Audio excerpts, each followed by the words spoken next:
No, I do not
Hello, everyone. This is Harman Smith, and here I am with a long-awaited podcast. I guess this is because I've been wanting to do podcasts forever.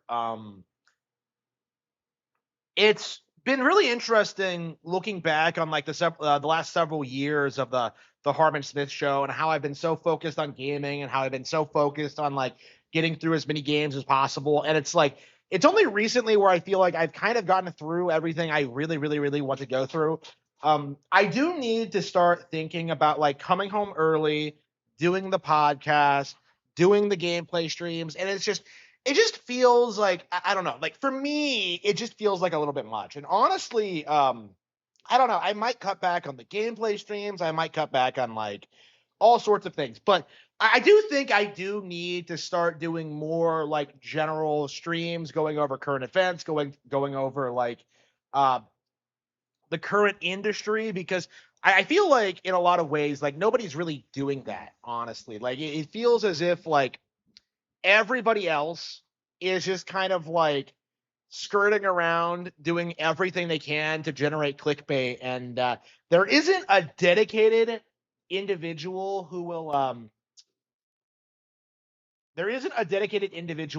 call out these obvious attempts at clickbait.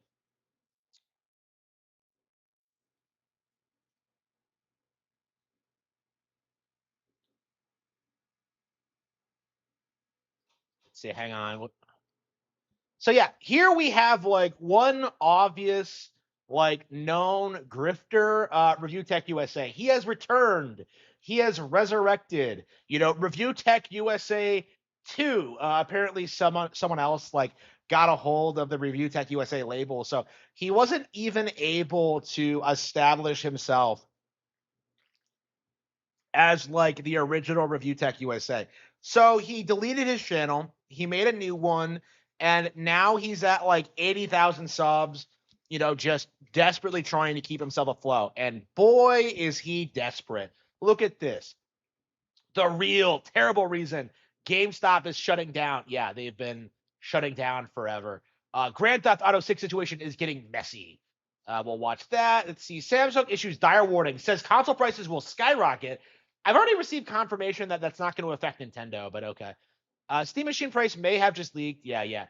Nintendo Switch 2 sales take this holiday season. Yeah, that's not true. Yeah, so like all these clickbait videos are barely getting like 10,000 views. This channel, it has 80,000 subs, but I bet like about 100% of them are all just like A-logs and people that hate Rich and people who don't take him seriously, who are only just there for like, I don't know, like Kino Casino coverage, probably. Like this doesn't feel like an 80,000 sub channel, honestly. Like it especially doesn't feel like a channel that at one point had 1 million subs. So like even if you take it into consideration that like, well, he has 80,000 subs. Nay. He lost 900,000 of those, 920,000 of those after deleting his channel. Like this is his core audience now. Like 80,000 people that want to like watch him on live stream talk about like talking about his depression and his personal problems and not like actually, talking about technology or tech.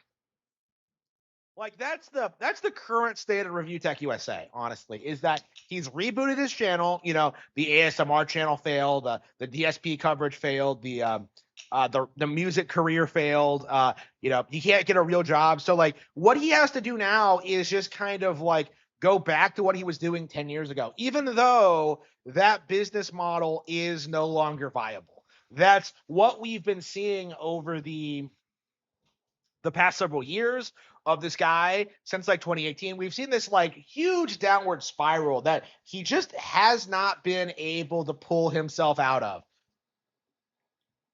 That's what we've been seeing for a long time. That's what we'll see in the future. And what we've been seeing lately is just this obsession with just doing everything he possibly can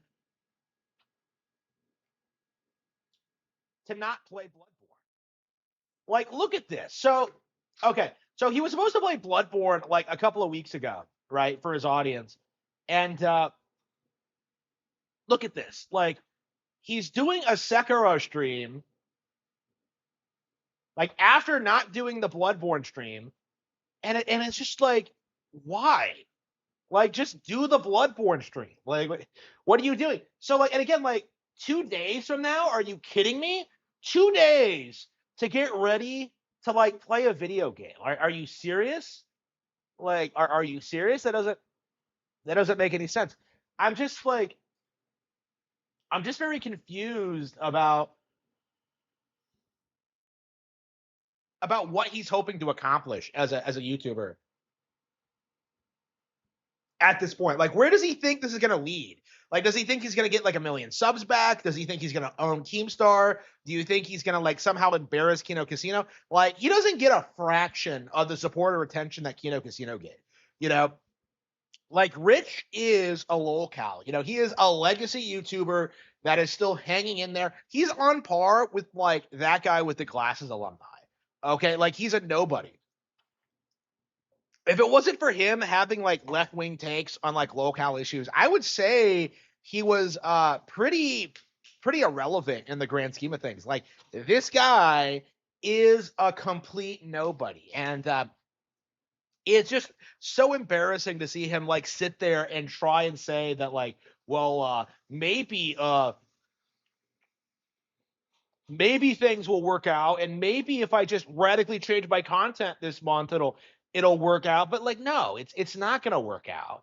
It's never gonna work.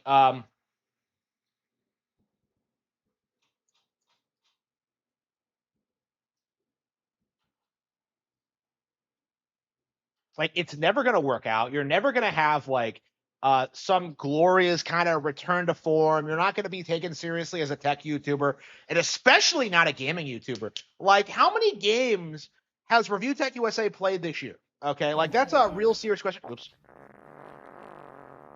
Okay, like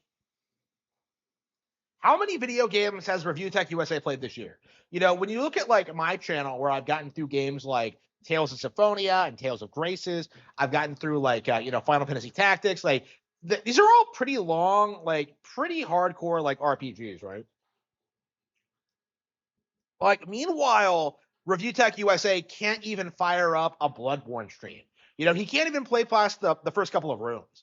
You know, it's like that's how bad he is. He can't even like put the disc in the PS4, boot the game up, and start playing it. Like he has to like try and make excuses. Like, oh well, I was snowed in that one day, and that somehow stopped me from streaming a video game. It's just like, what are you talking about, you spurg?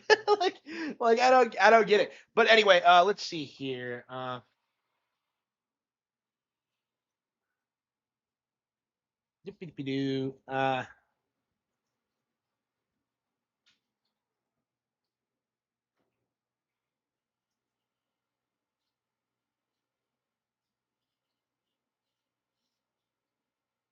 I just wanted some sauce on those zingers.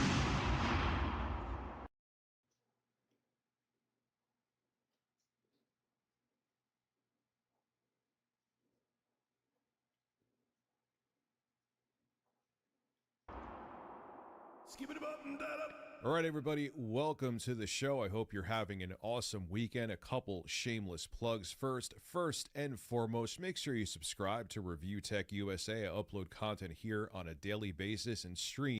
I thought you told me that, like, oh, wait a minute. What the fuck? I'm in the background. What the?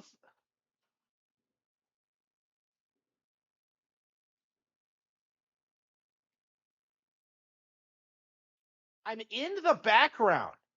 Like, what does he hope to accomplish with this, really? Like, really? Unbelievable. Usually on a fairly regular basis. Also, make sure to leave a like and a comment. It helps out in the algorithm. And also, too, make sure to check out my ASMR channel called Tech No, 25. absolutely not. Absolutely not, Ridge. Not watching your ASMR. That's bullshit. ASMR. I'll be having a whole bunch of new content up there this year. By the way, don't like Rich is gonna do this weird thing where he's gonna say that like I'm obsessed with him.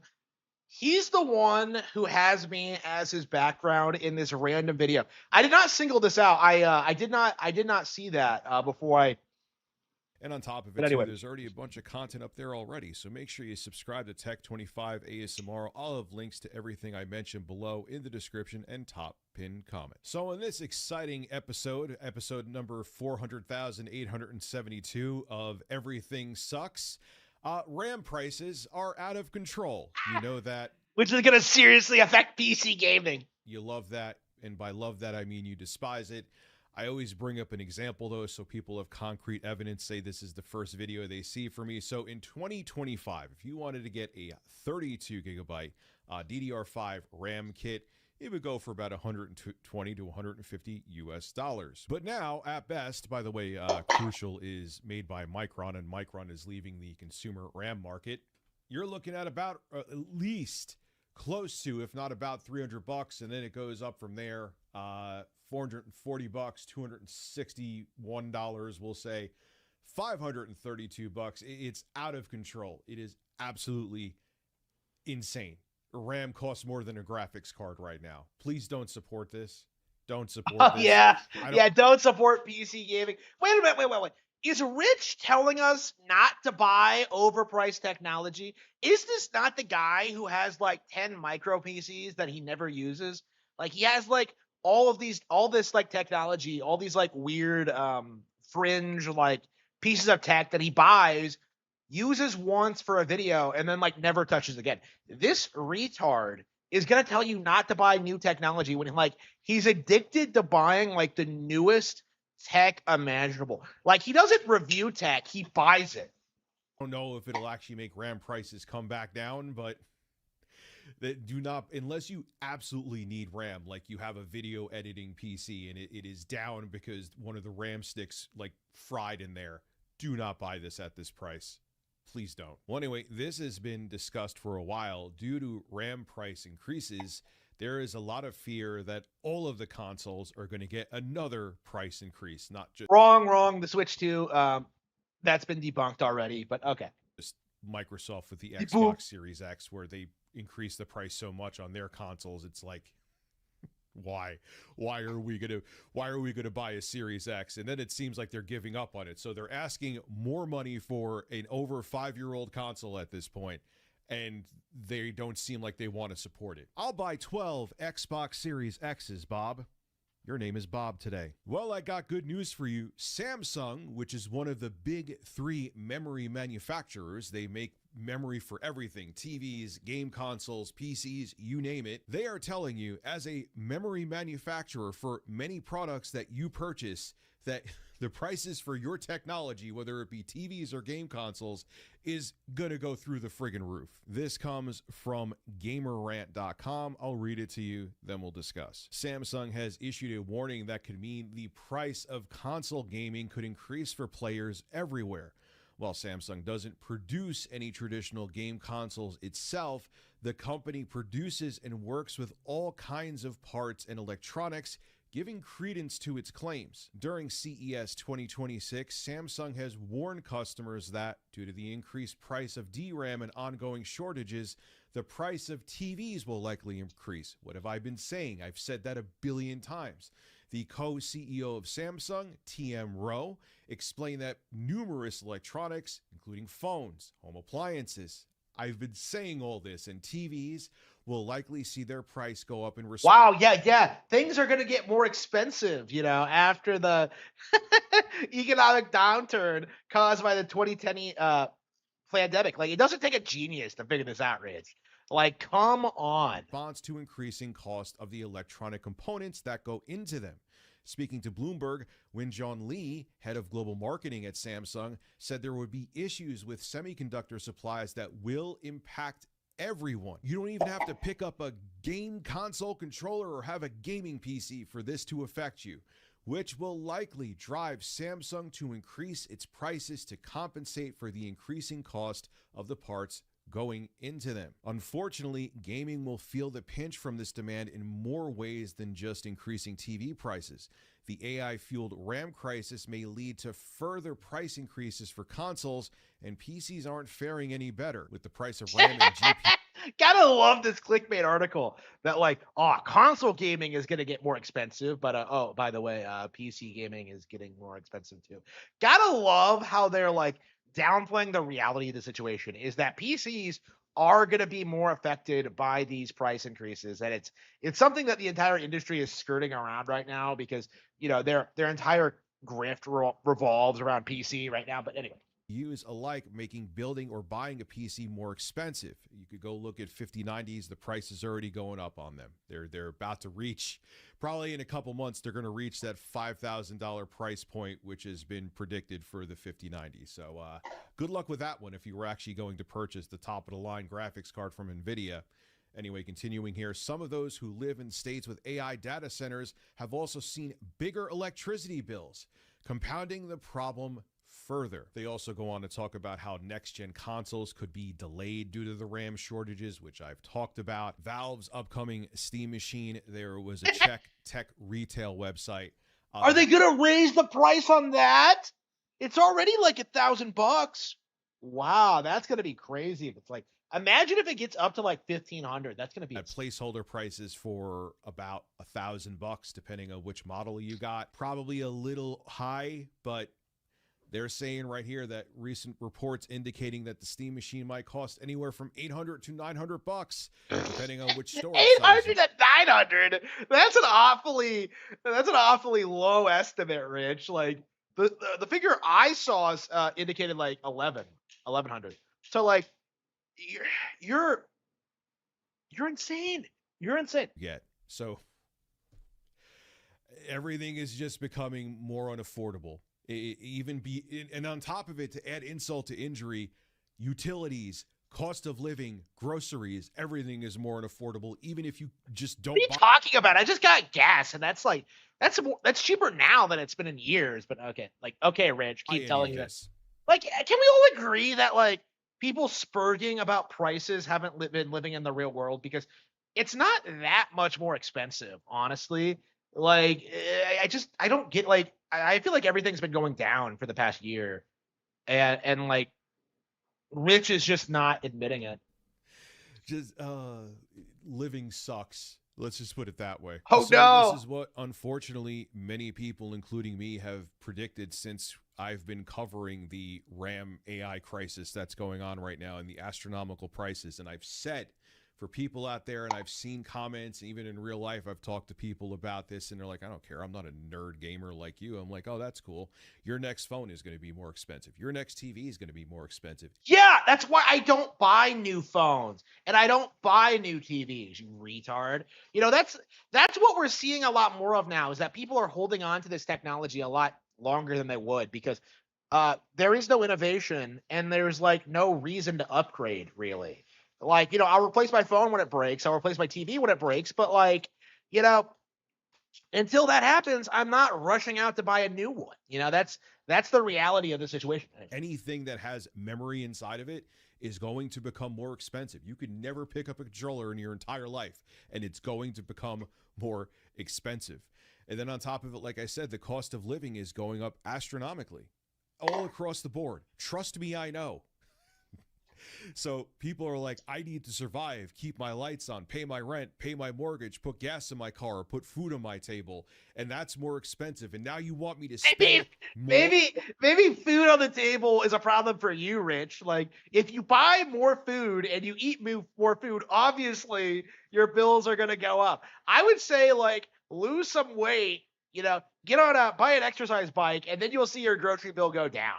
Like, on luxury items like a video game console or a gaming PC or getting a new smartphone, people are just going to not do it.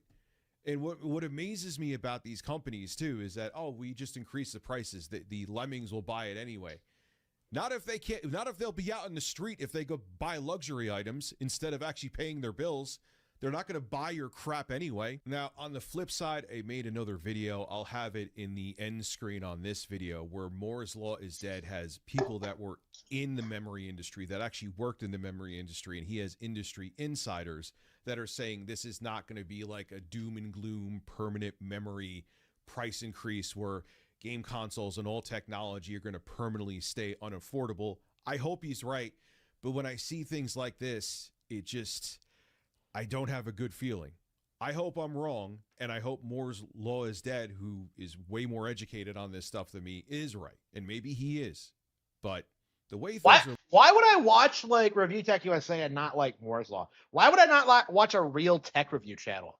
Like that's kind of my mindset. Whenever I see this guy talking, is that like he just reads an article and then does this thing where like, oh, that sounds about right, like without any real insight into like the economics, the technology, or like how it's applied, how the consumer utilizes it. Like it's just him just blustering, like, oh, I know a lot about tech. It's in my username. See, I review tech in the USA. Like, come on. looking right now, to me, this just hits different than when we were seeing GPU prices go through the roof for crypto mining and during COVID, where there was a whole market of scalpers just buying up all the cards and reselling them on eBay.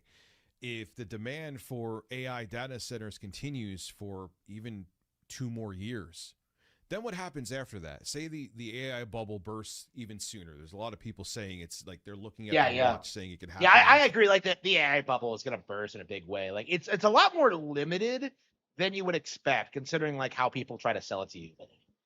Time now. I just don't see them just going, oh, we're just going to let all these data centers just crumble and fall to the ground. What I think they're trying to do, and if I'm wrong, great, is they're trying to make all your tech be behind a paywall as a service for the rest of your life. I keep saying this. You want to edit games? I keep saying this. You want to edit videos? You'll have to use cloud computing. But you kind of already have to do that, though. You have to pay for the technology. You have to pay for the services. You have to pay for like, certain things. Like that's not unusual, like at all. Like what is he talking about? Like they're gonna paywall everything. Yeah, like they're selling you a product. Want to play games? Cloud computing. That's what they want. You own nothing. You have to pay them forever to enjoy those things. Or if you need those things, you have to pay them forever. And if you don't want to, you don't have access to it. Bro. I pay like $8 a month for like Microsoft Office. Okay. Like it's nothing. Okay. Like it's not that big of a deal. Like I think that's the long-term nefarious plan that these tech corporations have for us. Nefarious plan. We will own nothing and be happy, except we'll be. Whoa! Was that an anti-communist dog whistle? Wow. Is Rich one of us? Is he our guy? Is he a right-wing chud? Like, oh, whoa. This is Rich of Review Tech USA signing out. Have a good one. Yeah, how dare you have to like pay for things? Like again, you keep seeing this like come out for a lot with a lot of these gaming YouTubers is how like indignant about they are about the idea of how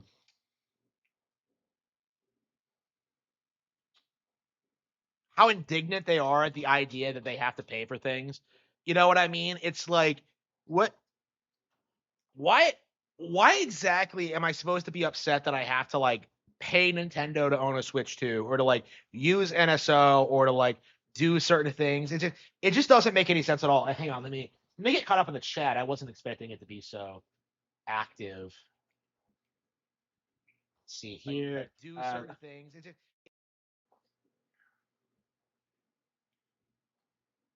See yeah, the Harman screensaver. Yeah. Yeah, the Harman screensaver was cringe. I don't know why you would have have me back. Okay. Uh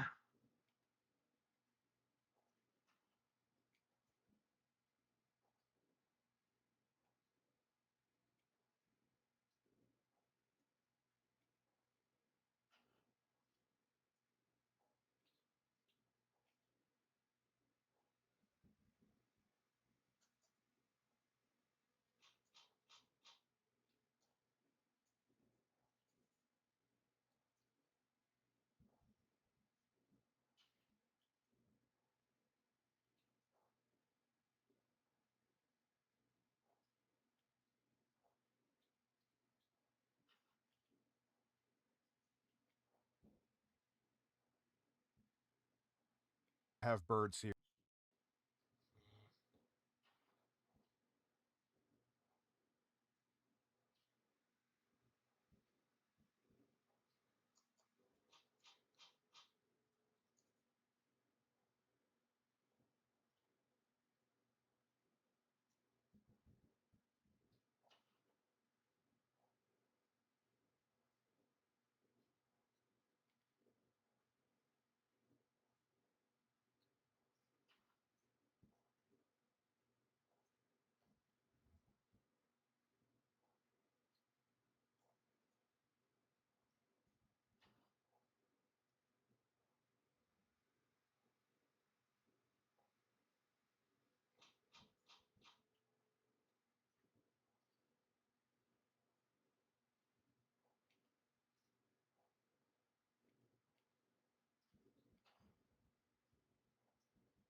here that's going to change. Robust moves. I just wanted some sauce on those zingers. All right, ladies and gentlemen, welcome to the show. A couple shameless plugs. First and foremost, make sure you subscribe to Review Tech USA. Leave a like, leave a comment. It helps out in the algorithm. I upload content here on a daily basis, and I stream usually on a fairly regular basis. So make sure you sub to Review Tech USA. Also, I have an ASMR channel called Tech 25 ASMR. I'll have a whole bunch of new content up there this year, and there's plenty of content there now, including a DSP ASMR video. Okay, No, we're gonna. um, Do you think we're gonna watch his ASMR channel? Like, let's see. Let's see. I don't know if anyone's actually like watched it. Has anybody ever actually like watched this before? I don't know.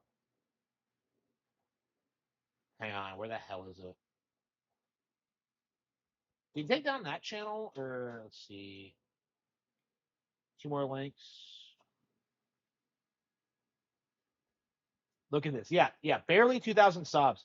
I have more subs than his fucking ASMR channel. Let's see. Okay, this is gonna be.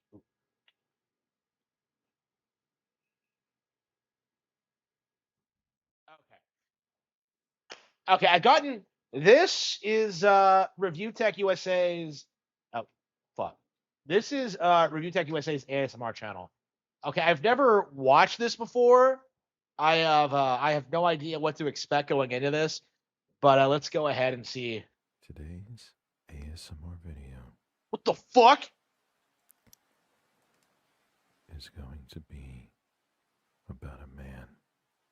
Holy fucking shit. This man Holy had fucking an shit. explosion of satisfaction Holy shit, no. on May 1st, Rich, no.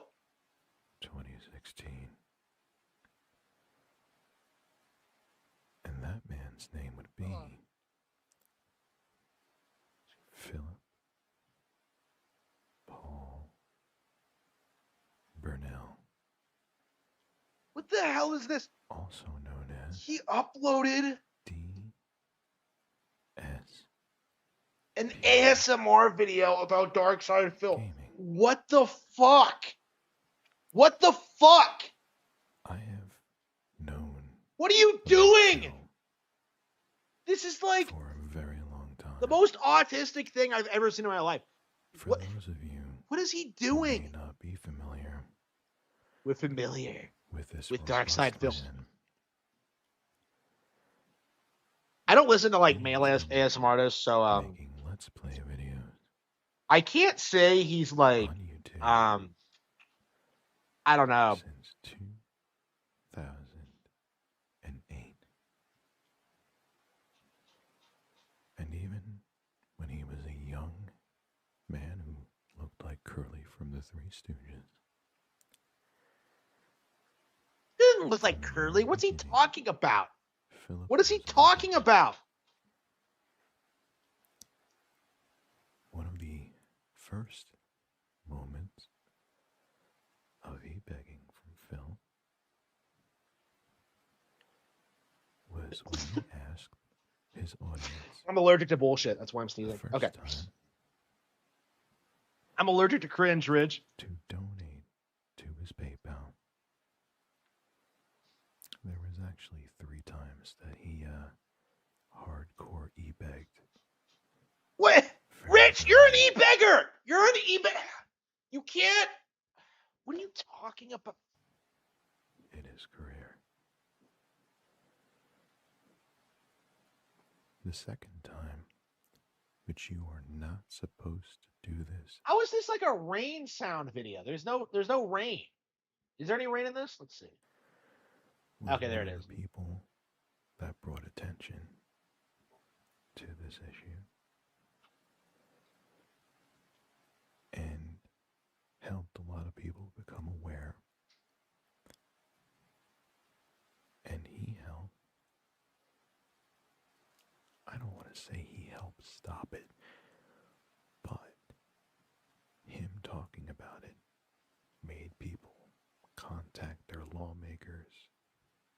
pressure out there. What? He's gonna say like DSP like caused a political revolution now? Like, what is he saying? Like DSP called us to action against our government. What are you talking about? What are you talking about, you spurg? Okay, let's Okay, so my setup's a little bit different this time.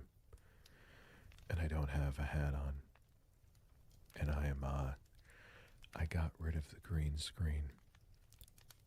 Just, it was fun. I still have it, obviously. It's a good green screen. It's from Elgato, but fuck is this? I was like, yeah, Like, no, what is this it's kinda cringy cheesy. bullshit? It limits me. Have a little more to do with the set back here. It's almost done, but I like it. I'm probably gonna get something for that screen. It's like a laminate that you could get. I mean, it's anti-reflective. I have to look at my monitor right now to see where to point. It's anti-reflective, but you could still see the lights in it, so I'd like to make it even more anti-reflective. Why am I talking about that? I don't know. This is part 2 of the my history with gaming, and I watched. Yeah, he's gonna try to convince us he actually plays video games. I left off with the 16-bit era, and that was the time. I mean, I was into Mortal Kombat 2. I was in 8th grade at the time. Mortal Kombat 2 came out in Donkey 92. Kong Country. I beat the first one. I lost interest after that. What? Wonder why. He lost interest after the first Donkey Kong Country. So he missed out on DKC2, which is one of the best platformers ever made, and a clear improvement over the original in every single way, shape, and form. Like, what a poser. Actually lost interest, though. We'll get into that in a second. So he never played DKC2. One of my all-time favorites. I went through I pretended I didn't care about video games phase. I really. Oh, yeah. Yeah, you were pretending. Yeah, you were pretending that you didn't like video games. Yeah. Like, oh, man, what a poser. He's really into music. But I pretended like I forgot what video games were. What? Because I thought I wanted to look cool. And back then especially, now it's quite a bit different. I see it with my kids, and I see it with it's just there's been mostly a cultural shift where back then, if you played video games, even as a kid,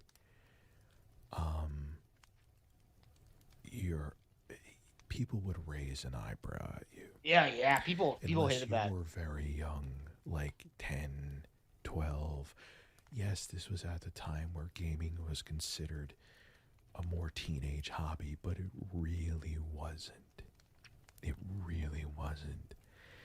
And you were seen junior high, high school, forget about it, as a dork. Now it's a totally different thing, pretty much. But you were considered a loser if you picked up a controller. Rich. I play video games, okay? I think you're a loser for other reasons, okay? I think you don't play enough video games, honestly.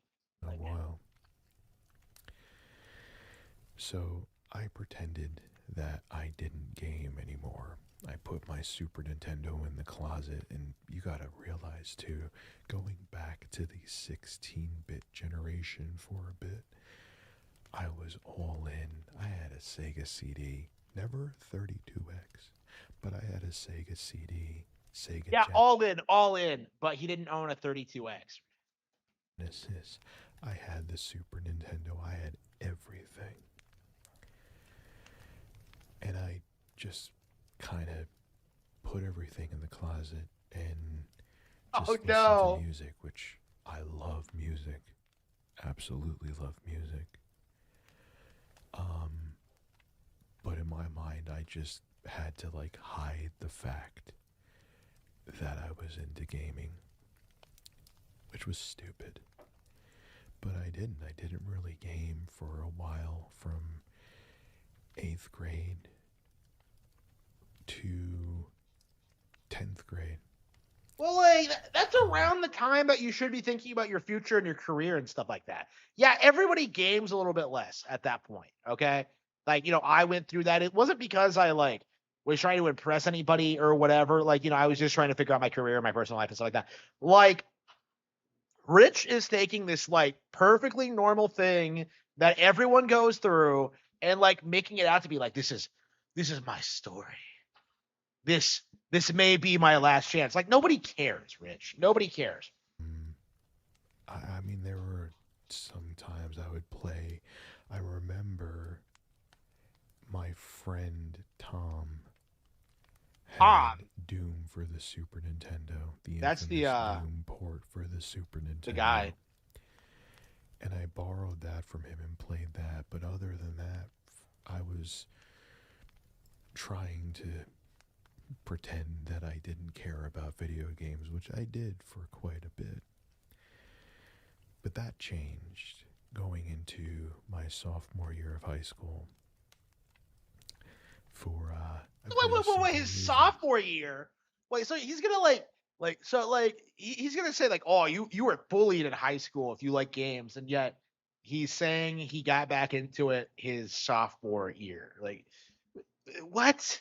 Huh? So like, I don't know. I'm envisioning him like leaving 8th grade, hating video games in like his freshman year, and then like becoming a fan immediately at the beginning of sophomore year. Like a giant nothing burger. Okay, like it's perfectly normal to not play games for long periods of time. I was with this guy I was friends with from that I met in high school called Yeah. John, and Oh. we were walking around the mall, and there was a store, kind of like what Best Buy A is store now. in the It had wow. a few more things too that are long gone, and the store was called Leechmere. And what they had there, this was in late summer, fall of 1996. I can't watch. Okay, it's probably more of a view than he's gotten in like since he started that channel, but like unfucking believable. That is crazy. Like how unbelievably boring. Okay. I'm not kidding. It was an interesting one to make. So subscribe to Tech25 ASMR, and I'll have links to everything Yeah, I I mentioned don't think so, below Rich. in the description and top pinned comment. So let this sink in before we go into GTA 6. GTA 5 came out in September of 2013. Yep. We were Not still even the best game released that weekend. GTA 5 was completely demolished by the Wii U exclusive, The Wonderful 101.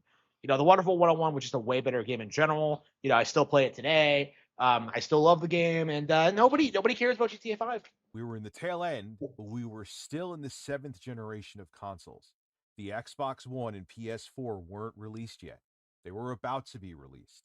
So when GTA 5 first came out, and it wasn't even on PC at this time, I believe it came to PC. I'm just Well, thinking, like nobody cares about the PC version. Okay, like that's the reality about GTA 5 is that like basically it sold itself to like on 5 different consoles to try and pad out its sales numbers to make it the highest selling game ever, and it failed. It was mogged by Minecraft, but okay.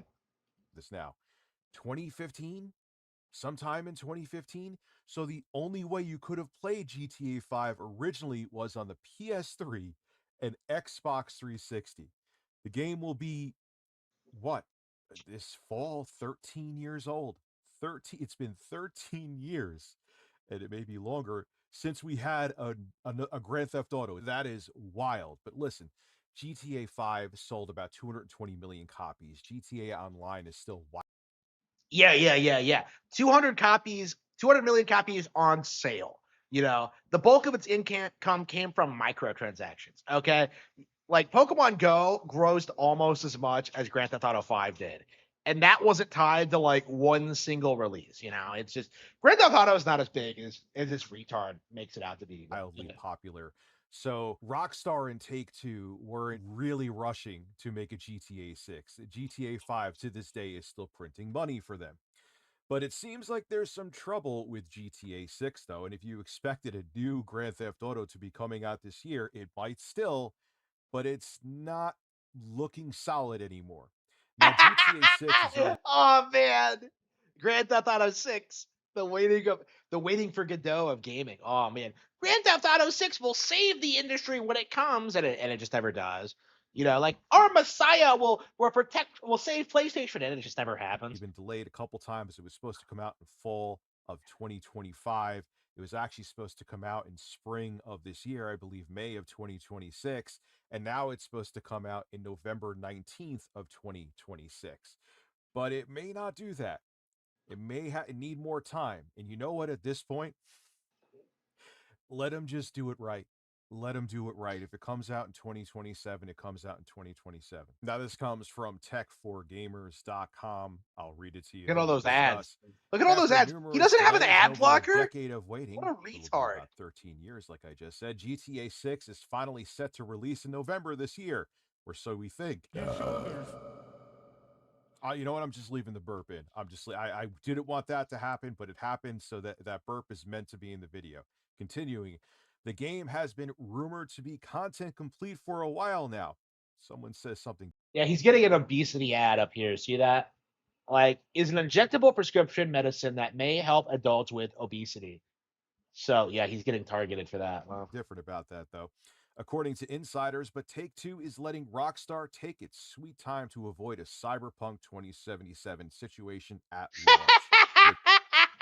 Oh, man. Yeah, if they're straight up talking about that openly, about how badly, like, Cyberpunk 2077 dropped the ball, and how, like, it's a major reason why this generation never took off, yeah, like, they are scared, because if Grand Theft Auto 6 doesn't sell people on, like, Xbox and PlayStation this generation, it's pretty much over. Like, Nintendo has an unlock and key.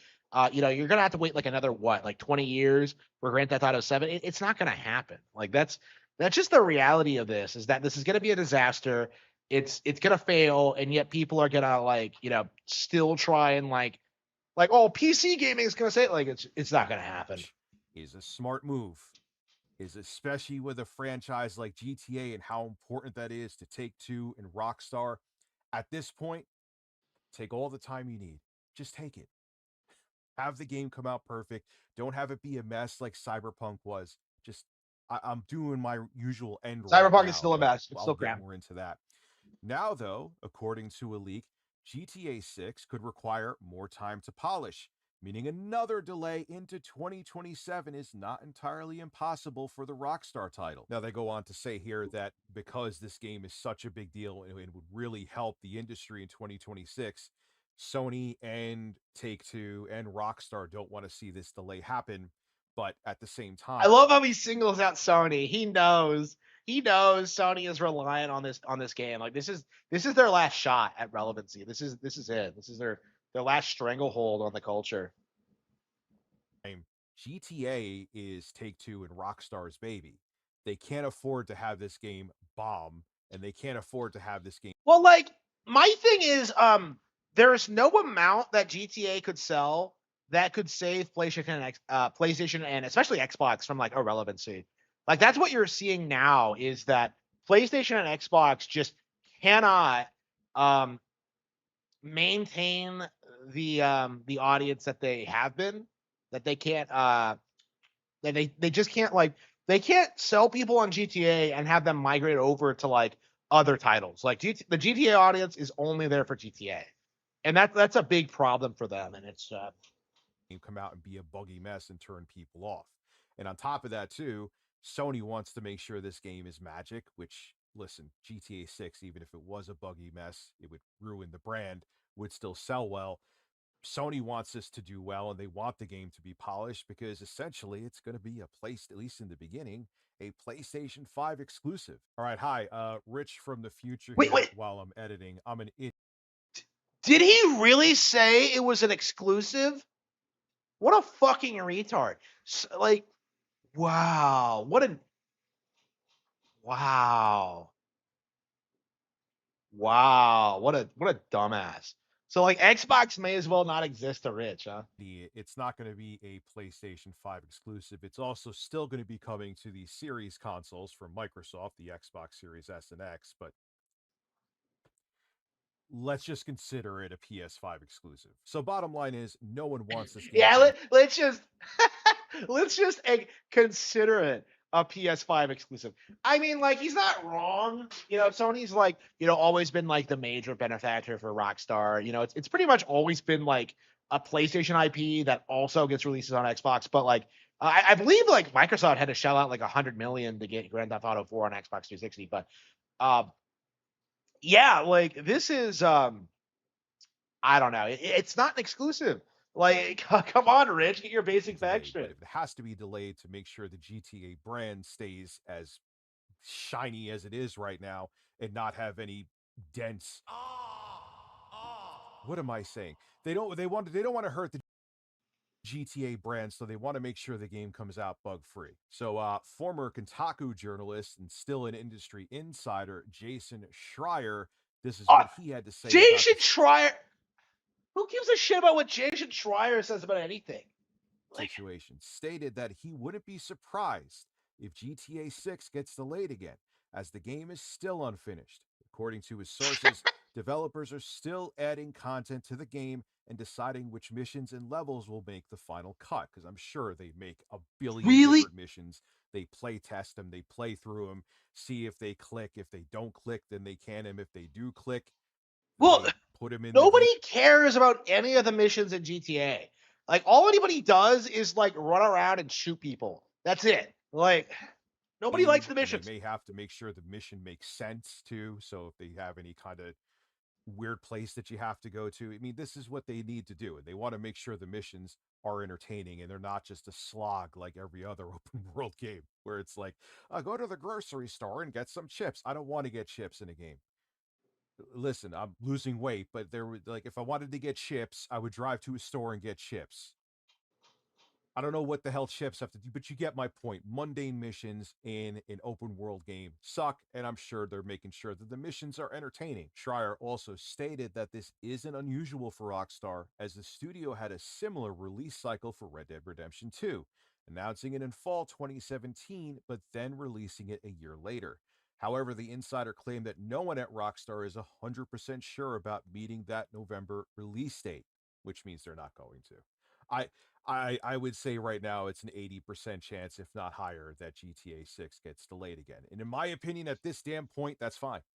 That's fine. Now, stakes are especially high for Take Two as a broken and Yeah, that would be hilarious if Grand Theft Auto 6 is not able to hit the 2026 like schedule, because like the mindset going into this like was that like Grand Theft Auto 6 was going to be the game that would bury the Switch 2 and keep people from talking about it. Uh, and keep people away from Nintendo consoles. But if they wait another year, like the Switch 2 is going to sell, people are going to have it. People are going to enjoy it. Like there's just nothing they can do, honestly. Like it already has a lot of momentum, and it's only going to get worse buggy this year. GTA 6, I agree with this, can tank the company, especially with the game that big and the insane amount of development dollars that went into it. You don't get that return on it. Yeah, a company even like Take Two could go under with one game that's a flop, but I GTA mean, yeah. If they release a broken and unfinished Grand Theft Auto 6, if it's as bad as Cyberpunk 2077, yes, it is going to kill Rockstar. Like they are never ever going to recover from this, and it is because that they're not like they didn't diversify enough. They didn't create new IPs. They don't have a good turnaround time on products. Like this is not a game that should have taken like 13 years to make. Okay, people are like making these claims about Metroid Prime 4 that it took too long to come out, but like when you look at Red Dead Auto 6, like that's even worse. So like where are the complaints about that really? 6, with how big the brand is, it's So like Grand Theft Auto 6 has already been delayed like twice, right? So that's more times than Metroid Prime 4 was delayed, right? Like you've already had more issues with Grand Theft Auto 6 than Metroid Prime 4. And yet not a peep out of the community more than because of just a it. single game. It's essentially the entire identity of Rockstar and a big portion of Take Two. So I believe it. Let's continue. Hence, letting the release date slip a little to deliver a perfect game is a risk the company is willing to take, according to Schreier, and I think that's a smart move. I am very tired of games coming out rushed and buggy so they could meet quarters and their shareholders can be happy. Schreier also talked about the importance of GTA 6 for the PlayStation 5, saying that Sony is planning its entire calendar year around the game thanks to the lack of a Oh, around one game. Wow, a game that's not going to live up to expectations, a game that's never going to come out. Wow. So not only is this going to tank Rockstar, it's also going to tank Grand Theft Auto, PlayStation as a brand. Like this is, I think this might be like the game that tanks PlayStation. Honestly, like if this is like a big enough disaster, like they're never ever going to recover from this. Because people really thought that Rockstar and Grand Theft Auto would be too big to fail, and it's just not happening. PC release. So yeah, like I said, it's a timed exclusive. GTA 6, one of the most hype games, I would say, of the 21st century. Maybe no, I don't think I'm exaggerating. Is just coming to the PS5, at least in the beginning, and Xbox. Yeah, Sony wants to make sure this game is beautiful as well, because you know how many PS5s will be sold and PS5 Pros, because they'll have it take advantage of the PS5 Pro hardware, will be sold due to GTA 6. An insane amount, an insane amount. I would be shocked if there wasn't like 15 to 20 million extra PlayStation 5 sold, if not more, depending how long the timed exclusive is. Timed console exclusive, because it's also coming to the Xbox Series S and X. I was an idiot and for some reason did not mention it in this video and forgot about it. Back to the video again, just because people want to play GTA 6. So, yeah, Sony is heavily, heavily invested in how well GTA 6 does. As a matter of fact, I heard rumors that there's teams from Sony helping Rockstar develop the game to make sure it's really optimized for the PS5 hardware. What? Now, what's Oh funny is no, that even though Xbox that's a red flag if I've ever heard it. Wow, wow, wow, that's crazy. That is crazy. So they're even getting Sony on board now, like they're actual in-house the ninth developers. generation of consoles Wow. is essentially dead, Jason Schreier said that they're even going to ramp up console hardware production of the Series S and X. Got to see how Well, that. like, I mean, this is Rich saying this, so like, I'm gonna take all of this with a grain of salt. I don't believe any of it, but like, if this is true, if like Grand Theft Auto 6 is gonna be delayed again, yeah, they're never gonna recover from it. I don't think. That game looks on the Series S. Due to Grand Theft Auto 6, because they're like, listen, no one's buying our console, but people may think about buying it because of Grand Theft Auto 6. Buy a PlayStation 5 instead. Do not, with the Microsoft has given up on the Series S and X. Why should you not give up on it? Go play it on the PlayStation, for Christ's sake. So I always bring up what Shigeru Miyamoto said from Nintendo about a delayed game. I have the quote right here. A delayed game is eventually good, but a rushed game is forever bad. And there's exceptions to that. No Man's Sky, Cyberpunk 2077, they both came out and they were complete messes, and they did turn things around. I mean, there's No, they other didn't. No, they examples, didn't. but those are No, the first ones no, that they I didn't. think of. But again, the exception, not the rule. And 9 times out of 10, when a game comes out rushed and incomplete, people forget about it and move on. I, to this day, hold to that's why Halo Infinite did not do as well critically, and as it didn't have the legs. They wanted Halo Infinite to be a 10-year game. They're already cutting off support for it. So this is why, and you remember when they had Halo Infinite release, which it's sad because it is a pretty good game. They released just like the multiplayer first, and it wasn't complete and it was a mess, and people were turned off by that. And it didn't have the magic of other Halo games, and it wasn't just nostalgia, it just felt like a rushed product. And again, when a game is rushed out and buggy, a lot of people get permanently turned off by it and they feel annoyed that their money was wasted on an unfinished product. And it's unacceptable. It's a weird thing that in the gaming industry it's a norm. Could you imagine any other product coming out buggy and broken and people just accepting it? No, no, not at all. And it shouldn't be accepted in the gaming industry. So a delay is a good thing. Delay it until the product is ready to be on store shelves, and don't rush it. because there's consequences to it. So Rockstar and Take-Two, if they have to delay Grand Theft Auto again to make sure it's content complete and it's as polished as humanly possible of a product, then let them do it. At this point, with how long we've all waited for another Grand Theft Auto game, remember, it initially released on the 360 and PS3, Grand Theft Auto 5, that is, back in late 2013. What the hell is another few months? Rockstar, if you're even debating delaying it, you should.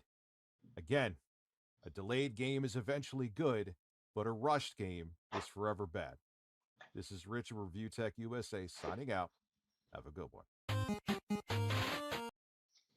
Yeah, what a scumbag. What a douche. Yeah, there's I don't know.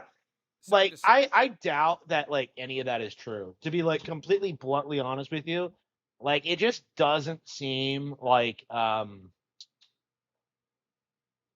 that's really something that's relevant at all or like amounts to anything at all. It's just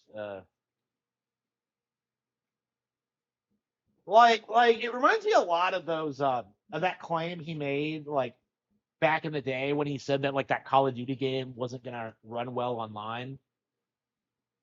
It's just like yeah, there's no way that's true. It just seems like a complete lie. Yeah, I don't know. Like my belief is that like Grand Theft Auto 6 is gonna come out. It is gonna be worshipped. Everyone's gonna say it's the best game ever made, and it's gonna be like this slow, gradual process where like people realize that it's not really that good. And we saw this with Grand Theft Auto 5 as well, where like anybody who like grew up with it and was exposed to it a lot, like they don't really like it that much, like if you talk to kids about like what their most hated game of all time is, like a lot of them are going to say Red Dead Redemption 2. And like a big part of that is just because of like the culture around like worshiping that game and pretending it's like a masterpiece when like it's not really that good. Like it's just you have to stop, honestly. You're just kind of embarrassing yourselves, I think. You're just kind of exposing yourselves as frauds.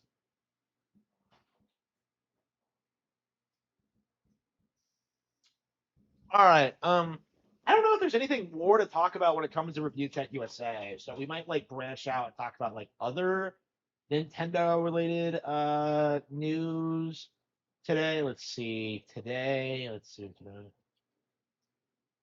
Nintendo can't afford their own console. Okay, this retard like OmniArch is like awful. Okay, let's see. Fire Emblem Path of Radiance. Let's see. Nintendo ain't looking so hot. Yeah, look at all this clickbait. The first big Nintendo Direct rumors of 2026 are here. Yeah, Nintendo Land. Nintendo talks Switch 2 price increase. Yeah, I think Furukawa straight up denied that like they would be raising the price. Uh, let's see. Let's see. I really want to believe these new Nintendo Direct rumors, Lego Pokemon. Let's see. Nintendo Switch 2 gets more exciting. 20. Let's see.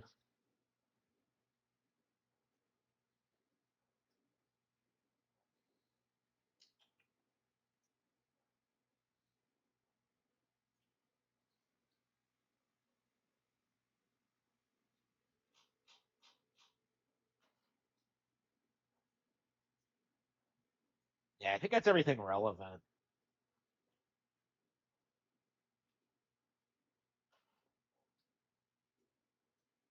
And there's a lot of like people I've never even heard of making like random content, but okay. But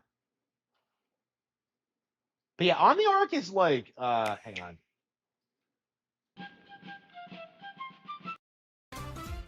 Omniarch is So like 2020. Nintendo. I don't know. I would argue he's like Nintendo tire at this point. Hang on. I'm gonna take a quick break, real quick.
Yeah, there's a ton of like piece of shit YouTubers out there now.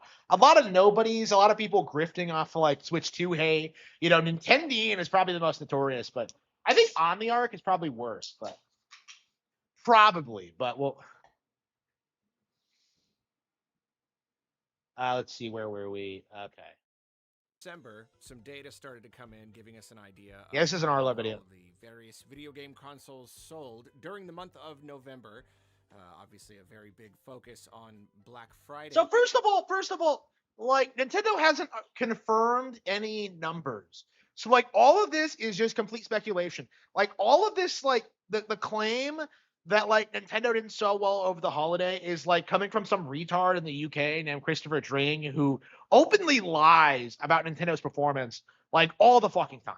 So already this is like already a false premise and like really should be called out for what it is. It's just clickbait. But week, and it seemed that across the board, all of the big players struggled. Overall console sales, especially in the US, were dramatically down, like the lowest they had been since the 90s. The digital PS5 did the best because Sony actually gave it a pretty good discount, and of course it's got, a decent library by now. Not as decent as it should be, at least as far as Sony's output goes. Never miss an opportunity to take a jab at them for that.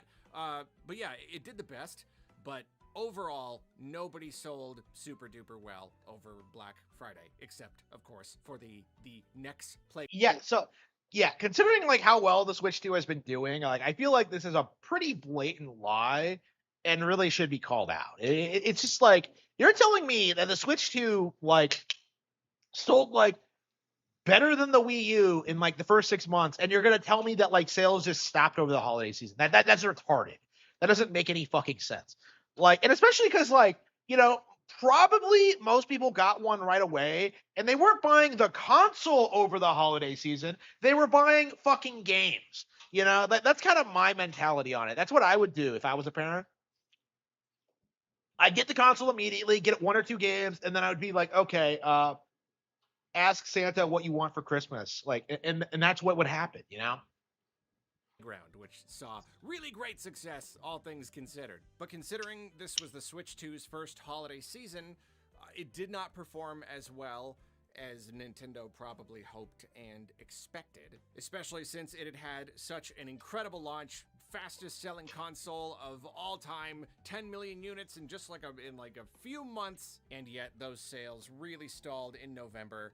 And now December is behind us and more data is coming in, so all of the stuff I'm referencing now comes from an article on the Game Business. I will put a link. Yep. An unreliable source. It's some random journalist from the UK who has a track record of making shit up. Like, yeah, this is what the entire cope hinges on, is that this report is accurate, and it's not true. In the description of this video. I will say, though, briefly, to reveal my own ignorance, I have no idea where anybody gets any of this data. Well, like, why trust it? If you have no idea, why are you making a video? Like, I don't get it. Nintendo has not given the raw numbers themselves. I don't know why we have all of these analysts who always seem to know, even if they don't have the numbers. They're making it up. They're trying to downplay Nintendo. It's a farce. It's clickbait. I don't understand what's so difficult to understand about this. They have the percentages. They know, it was up this percent or down this percent compared to I don't really understand how this works. So until Nintendo gives us raw data, it's hard to draw any solid conclusions. Not saying they're wrong. They're clearly getting it from somewhere. I don't know. I guess. Yeah, like a known fraudster. Yeah, not even worth watching this video. This is retarded. Like, this is why Arlo is losing relevancy, is because he just endlessly prattles on about shit that does not matter. Like, this didn't happen. There's no evidence for it, and he's making a video about it anyway. This is like Nintendo tire. Okay. So okay. This guy, okay. This guy, okay.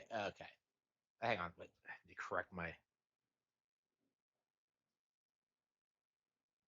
Okay, this guy has to be gunning for Nintendo's spot as like the biggest cocksucker on like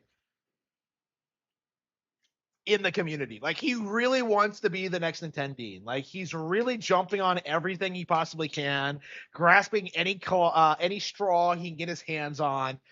Like, and it's just bizarre. Like this guy is a nobody. Like nobody knows who he is. Nobody talks about him. He's just kind of like desperately trying to become the next RGT 85, and it's just not happening. Like it's just not gonna happen. Nintendo is currently facing a problem that they have never had before, and it's Oh yeah, what? Yeah, talk about clickbait. They have faced a problem that they've never had before. Like, what are you talking about? They're like a 100-year-old company. They've never experienced problems in their history. Like, what are you stupid? Like, oh, they didn't sell enough this quarter. Like, what are you talking about? gotten to the point where their president, Shuntaro Furukawa, had to come out and publicly address it. You see, lately, Nintendo's stock price has been in a slow motion slide, losing nearly a quarter of its value in just 6 months. In that Yeah, in just 6 months. Very important to note what happened 6 months ago. The Switch 2 came out. Like, if you look at the big picture, you see a general upward trend, the huge spike when the Switch 2 came out, and what you're seeing is the post-release spike to their new console, like the downward trend after the console release. This does not mean that the company is doing poorly. Like, you're not an investor. You don't invest in the company. Like, you don't know what you're talking about. You're an idiot. Like, oh, hang on, it's not playing. What?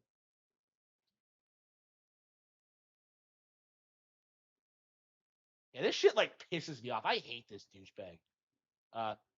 slow motion slide, losing nearly a quarter of its value in just 6 months. In that time, Nintendo has been facing multiple problems since the record-shattering launch of the Switch 2, and the latest one has their president quietly waving a red flag. Because the truth is that behind the scenes, Nintendo knows that its latest threat is not other games or its competitors, it's AI. In his latest interview, President Furukawa broke his silence on the volatile market crisis involving RAM prices and shifting tariffs. Both of Yeah, so putting words in his mouth to make some allegation that he didn't fucking say. Like classic Nintendo behavior. Like this is just retarded. Like Nintendo is threatened by AI. No, they're not. Like, oh, but the prices are going up. No, they're not.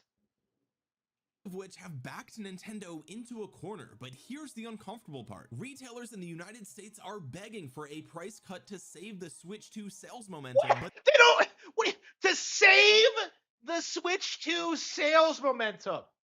What are you talking about? Like, you're telling me that like retailers are telling Nintendo to lower the price so they can move units? That's like that doesn't make any fucking sense. Like, why would that's the math says that Nintendo might have to do the unthinkable and raise the price. So today, let's dive in and figure out if Nintendo is actually in trouble. But first, what's going on, guys? yeah. I hate this douchebag. This guy is like the absolute worst. Yeah, I hate this guy way more than Nintendo. He's such a smug, like self-centered prick. Fucking hate this bastard. How am I supposed to get anything done when you're being so cute? All right, Tiger, it is treat time. Everyone said that you're a cute kitty and you deserve some treats. So here are some little duck treats, by the way. And they smell fantastic. They smell absolutely incredible. I'm a man of my word. When you guys like the video, she gets treats. Isn't that right, Tiger? All right, folks, let's jump right in here. Nintendo is monitoring high RAM prices and tariff impacts very closely. President Shuntaro Furukawa says he doesn't comment on potential price increases, calling it hypothetical. Nintendo President Shuntaro Furukawa says the company is keeping a close eye on Switch 2's profit margin as the increase in memory prices and ongoing tariffs remain an ongoing issue in the industry. In an interview with Kyoto Shimbun, paywalled but read by Video Game Chronicles, Furukawa was asked what the challenges were regarding Switch 2's lower profit margin than that of We don't even have like access to the original interview. This was something like done in Japanese, paid walled, and then like some English publication like picked it up and like misrepresented it. And like you see this a lot when it comes to Nintendo products. Remember a while back when like they tried to tell you that like Anoma announced that there would never again be like a top-down Zelda, and then like Echoes of Wisdom was announced like a couple of weeks later. It's like that, like I never want to see like any of these like people reacting to like an article from like some Western video game publication. Like if you don't have the actual transcript of what was said, I don't want to hear it. Like the reality is like this is like filtered through two primary sources, like the corrupt English game journal article, VGC, and this fucking retard. But so like, two fucking faggots just condensed what was said and then like shat it back out. So like, VGC shat this out and this guy like gleefully just shoveled it down so he can shit it out again, hoping someone like buys it this time. It's like you can't trust them. Like you cannot trust these idiots. The original Switch, which is kind of crazy, honestly, considering how much cheaper the Switch was when it first launched. To know that their profit margins on Switch 2 are even lower, maybe they're just talking about the Switch 2 version in Japan, because as you guys know, we've talked about this on the channel, the Switch 2 in Japan is actually much cheaper. It's about 50,000 Japanese yen, which is equivalent to about 316 US dollars. So in Japan, the Switch 2 is about $130 cheaper than that of the United States version. So considering it's so cheap in Japan, maybe that's why he's saying the profit margin is lower than that of the original Switch. And keep in mind, the Japanese version of the Switch 2 will only play the Japanese games for the Switch 2. In fact, you can't even use an international credit card on the eShop of the Switch 2 Japanese version. They have that thing locked down. So if you were in another country thinking, oh, when I visit Japan, I'm just gonna buy a Switch 2 there and then bring it back to the US and I'm gonna save a bunch of money, ain't gonna work. What? Okay, What are you talking about? If you have the money to go to Japan, it costs like about $2,000, I think, to fly there. I think if you have the money to go to Japan, like you're not going to be the sort of person who would like save $100 by buying like a Japanese Switch 2. That doesn't make any fucking sense. Okay, like what are you talking about? Locked that unit down so that way it only works in Japan, or at least it would be very inconvenient to use it outside of Japan. You would need to buy eShop gift cards and things like that. It is just not worth the headache. Anyway, the article goes on to say, and this is a quote here from President Furukawa, hardware profitability depends on factors like component procurement conditions, cost reductions through mass production, and the impact of exchange rates and tariffs. It's difficult to generalize. Fundamentally, we aim to address this by advancing component procurement over the medium to long term. Furukawa went on to note that the rapidly increasing cost of RAM, mainly attributed to AI data centers buying up huge quantities of it, making supply scarce, is something that could become an issue if it continues. Yeah, I'm gonna just be a bit transparent here, okay? Because I think maybe Furukawa can't be, so I'll just do it for him. Oh, so he's just gonna make something up. He's straight up gonna make something up to try damn it. What the fuck? That will continue. Okay, the AI data centers are not going to be finished being built in the next 3 months, right? Like, I don't think that's going to be the case, especially because countries all around the world are building these things, right? So all that to say, maybe the Switch 2 components have been stockpiled to such a massive degree such that we won't start to see those impacts of the pricing of the RAM sticks for a while now. And by the way, if you were looking at the price of the Switch 2 games at $70 and $80 and you were thinking like, surely if Nintendo is losing money on the high component costs, they're making up for it with the higher price of the games, right? Well, I've got breaking news for you folks, because Amazon keeps lowering the price of Switch 2 games, and it is so bad to the point where in one specific market, there is an upcoming Switch 2 exclusive from one of the biggest franchises in the world that Amazon has had to lower the price of. That's Yeah, had to lower the price of. Like, what a dipshit. like I love how we've gone from people complaining about Nintendo games never going on sale to like making conspiracies now that you are like actively seeing like major Nintendo properties going on sale. Like it's dumb. Okay, so you're telling me that just because you can find like Pokemon Legends ZA at a slightly lower price on some online retailer that's somehow indicative of it like failing and Nintendo being in trouble, like that's retarded. That doesn't make any sense. Right, they lowered the price on a Switch 2 pre-order of a Oh, massive popular. of a pre-order. Okay, yeah. So like what actually happens, Amazon is trying to incentivize you to pre-order through their platform as opposed to like buying digitally on like, the Nintendo Switch 2 eShop or through other retailers. So they are trying to drive their own business forward because they can do that, right? Like this is very typical for them. They've been doing it for a long time. I used to be able to get like a ton of like discounts on upcoming Wii U games by like just pre-ordering from them. Like they used to give you like $13 off if you were like if you pre-ordered from them. So it's like this is a tactic they use because Amazon's such a big company, they can like afford to take the hit on that to try and get people like hooked on their ecosystem. Um like that's what they're doing. So like making this about Nintendo and the Switch 2 is just completely retarded. It doesn't make any sense. Like they're competing with other retailers. It has nothing to do with the product. Franchise. We're going to talk about that later in the video because I think this is the first time I've ever seen something like this. It's actually insane. But let's continue with the article. Furukawa goes on to say, we procure from suppliers based on our medium to long-term business plans, but the current memory market is very volatile, he explained. There is no immediate impact on earnings, but it is something we must monitor closely. When asked if it could increase its price depending on the future procurement costs, Furukawa said that was hypothetical and he couldn't comment. Okay, so what they're saying is, this interview asked them like, hey, if these prices do continue, will you have to increase the price of the Switch 2 to reflect that? And Furukawa, he can't comment, right? Because if he says that, then that's horrible for the investors. It's horrible for the stock price. It was a leading question, you dipshit.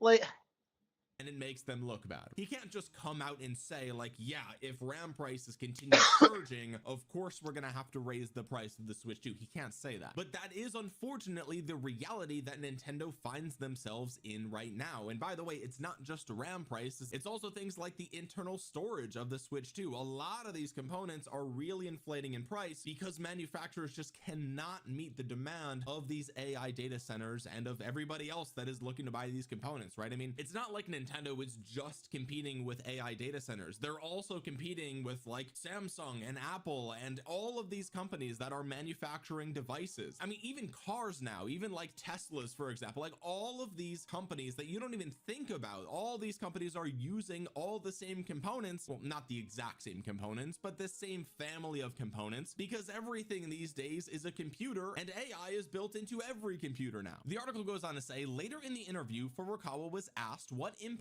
the high tariffs placed on Japan by the US were having on the company. This is another massive problem, by the way, which we talked about a few months ago because tariffs were the hot topic back in like April. Tariffs are based like July or whatever. I mean, they're still a hot topic now, but we've moved on. Furukawa noted that at the start of its fiscal year, Nintendo had projected a negative impact of several tens of billions of yen as a result of the tariffs and said it did see a corresponding impact in the first half of the year. Quote, while it's difficult to accurately gauge the future impact, our basic policy is to recognize tariffs as a cost and pass them on to prices as much as possible, not just in the United States. That's actually a crazy quote, which verifies a lot of things that we've talked about on the channel, not recently, but a few months ago. Okay, so first of all, I like how he just comes out and says it's difficult to accurately gauge the future impact because, as you guys know, our current president is just, he's kind of all over the place, right? Whether you like him or you hate him, one thing is a fact, and he's tweeting crazy stuff, right? One day he's tweeting about the ballroom that's costing however much money, and then next thing you know, he's tweeting about like owning Greenland and then talking about Chinese tariffs. Like he's all over the place, okay? And here we see Nintendo just basically coming out and saying that they're like, yeah, I don't know, man. The US is like, they're doing whatever, and we try to guess what it's gonna be, but like, who knows? But the second half of this quote is what's super important here, okay? He says, our basic policy is to recognize tariffs as a cost, of course, right? All companies do this, all businesses do this. It's just a cost of doing business. But then he says, and to pass them on to prices as much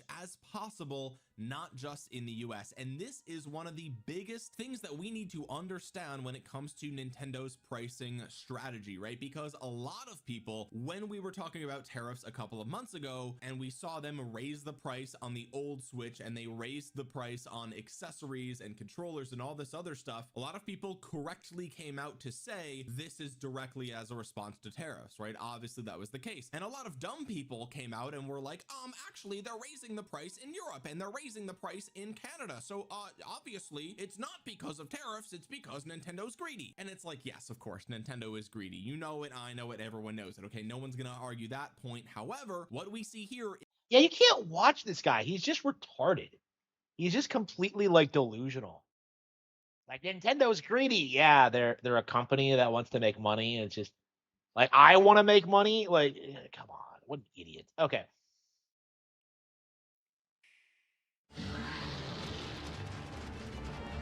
Oh hell yeah! One of my all-time favorite GameCube games. Absolute Kino still holds up even 21 years later. Yeah, badass.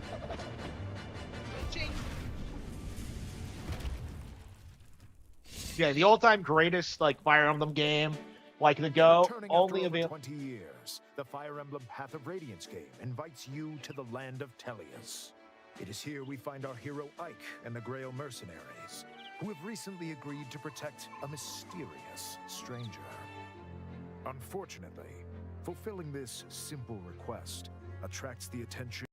Wow, so they dodge over, like they glaze over who Alencia is. They actually know who she is by the time they agree to help her, but oh whatever. Of the Mad King Ashnard. Fleeing from his army, they encounter an imposing knight, clad in black armor. Silently stalking the lands, he hunts for a forgotten relic, which is said to contain a dark god. The mercenaries' only hope are the half-human Lagoos, Yes. a wild and powerful race who are able to transform into mighty beasts at will. Ike What do you- fights for his friends. What do you mean? Like your only hope is the Lagoos? Like the Lagoos, like basically just guide you to Benyon. You know, the Empire of Bjork, who will help Alencia. You know, the Lagoos can't do shit. Like their goal is to like help you appeal to Benyon. Like your only hope. What are you talking about? Who are able to transform into mighty beasts at will. Ike fights for his friends, but in a world Well, Ike fights for his friends. They really threw that in there. Wow. where death is only one misstep away, will it be enough? Releasing for the first time since 2005, Fire Yep. Emblem Path of Radiance finally returns to tell Ike's story once Jill. more. And that's not all. With an active Nintendo Switch Online membership, the music from the Fire Emblem Path of Radiance game is now ready to enlist for your personal playlists. As the Hell yeah. soundtrack will be available on the Nintendo Music app at the same time as the game's release. Wow, Ike's always number one. Prepare yourself as Fire Emblem Path of Radiance is now available. Amazing. Yeah, I hope a lot of people get into it. Tellius awaits.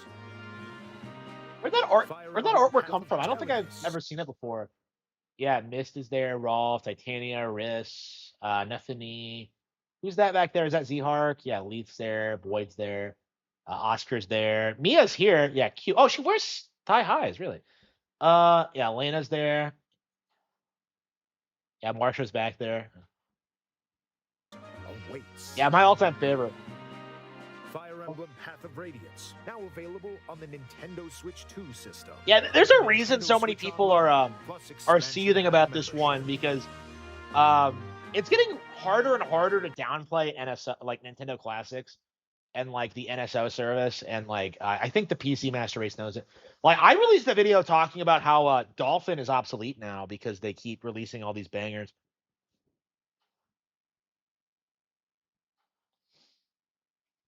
Okay, I fight for my friends. Yeah.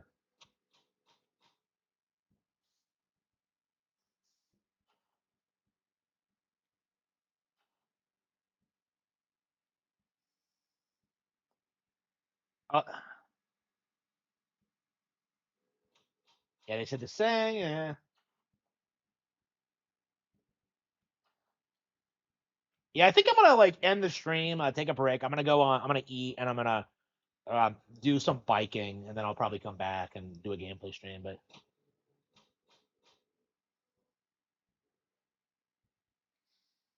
okay.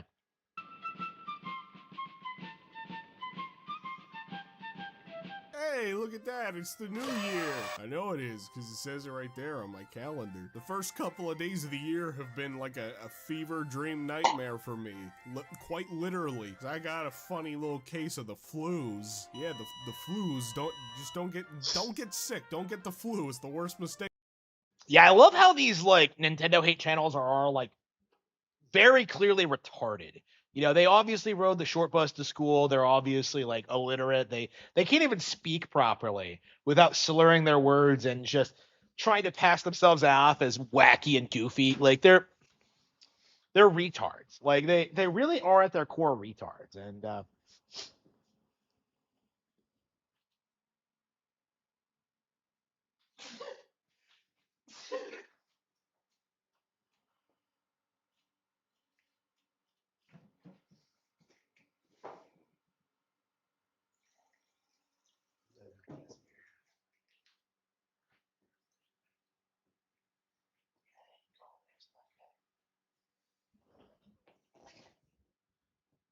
Of my life. I'm still sick, but I'm feeling a little better, and I need to make money, so I'm here to talk about video games. Yay! Let's talk about Nintendo, everybody's favorite company to either love or hate a lot. I was gonna make this video 2 separate videos, actually, but, you know, then the flu happened. So I'm gonna cram everything that I wanted to talk about into one video. I'm gonna talk about how I felt about Nintendo in 2025, and how I'm feeling about them going into 2026. And who cares? That is too short of a time frame to judge a company. Like, what's with these people like acting like, well, Nintendo was good this month, but they were really bad this month? Like, who cares? Who the fuck cares? Coming up with the content, all that fun stuff. But if you could just hit that like button real quick, that'd be awesome. Absolutely not. Fuck your like button. I'm not pressing that piece of shit. So Nintendo had a really interesting 2025, to say the least. Say more. Oh yeah. When they released the best-selling console ever produced, like when they dominated with Mario Kart World, like Legend of ZA, Metroid Prime 4, Donkey Kong Bonanza. Yeah, they had a great 2025. I hear you chanting. Okay, it was a weird year. It was a controversial year for Nintendo. Like, they simultaneously launched this massively successful console in June, only to end up being surpassed by the PS5 in sales in... Yeah. They massively discounted the PS5 to get the numbers up in November. This isn't a difficult to understand concept. Like, notice how these people never bring up like Japanese sales. But November, right at the start of the holiday season. That's kind of a wild drop off. I imagine there's a number of factors for why that is. The economy's in the Black Friday sales. Nobody wants to go out and spend that kind of money right now. Nintendo bumping up those game prices, man, and the Switch 2 is not a cheap console. And then, the PS5 had just like better deals in November. Yeah, skate December. over the actual I issue, what the sales retard. are looking like for December yet. But regardless, it's still kind of crazy to see like a brand new Nintendo console with a pretty large content lineup being surpassed by a 5-year-old game console in its twilight years. A little bit wacky, a little bit silly, but frankly, I don't give a shit about that. I don't care about how well the Nintendo console is selling. Do you know how much money Nintendo has? Like, why bring it up then? Like, if you didn't care about the sales, like, why would you bring it up? And you're not talking about the Nintendo dominating the year in general. You're talking about some hyper-specific instance that makes perfect sense in context. It doesn't really indicate that the Switch 2 is underperforming compared to anything. It's just dumb. I don't give a shit if they make $1 billion less this year than they did last year. I literally only care about the games. You give me games I want to play, then I'll be happy. Thumbs up. But you see, that's where 2025 was kind of weird for me. 2025 was a little bit of a mixed bag of a year for games and content from Nintendo for me. It's funny because they legitimately put out 2 of my favorite games from last year. Donkey Kong Bonanza, that was my game of the year. Loved it to bits. And then Kirby Air Riders was right behind that. I loved Kirby Air Riders. It was so much fun. It's an addictive game. But then I look at the rest of their lineup and I don't know, man. It was just a little bit of a mixed bag. Mario Kart World, for instance, I mean, that was one that I really wanted to love. I liked it. I'll be the first to tell you, like, I'm not quite as harsh on Mario Kart World as a lot of people are. I don't think it's like the worst thing ever. I don't even think it's the worst Mario Kart, but it definitely had some problems and had some things that held it back from like real greatness for me. I did dump about like 60 or so hours into Mario Kart World, so I mean, it's clear that I had some fun, but I haven't had that desire to go back and play it anymore since then, you know? It was like I got my fun out of it and then I was done. And for a series like Mario Kart, that's not really super good, especially since it's gonna be another decade before we see. Wow, Mario. Wow, you put 60 hours into a game and got burnt out on it. Wow, shit. Crazy. I guess the game was a flop. No, that's not how this works. If we see another Mario Kart game, you want it to feel like it's gonna last and be like endlessly replayable, but I don't know, man.